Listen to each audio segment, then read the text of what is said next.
शङ्कराय च मयस्कराय च नमः शिवाय च शिवतराय च भवहराय च महाप्राणदीपं शिवं शिवं भजे मञ्जुनाथं शिवं शिवं अद्वैतभास्करम् अर्धनारीश्वरं त्रिदशहृदयङ्गमं चतुर्दधिसङ्गमं पञ्चभूतात्मकं षट्शत्रुनाशकं सप्तस्वरेश्वरं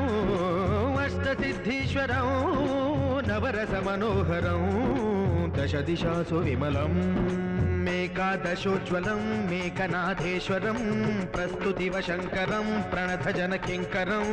दुर्जनभयङ्करं सज्जनशुभङ्करं प्राणिभवतारकं प्रकृतिहितकारकं भुवनभव्यभवनायकं भाग्यात्मकं रक्षकम् ईशं सुरेशं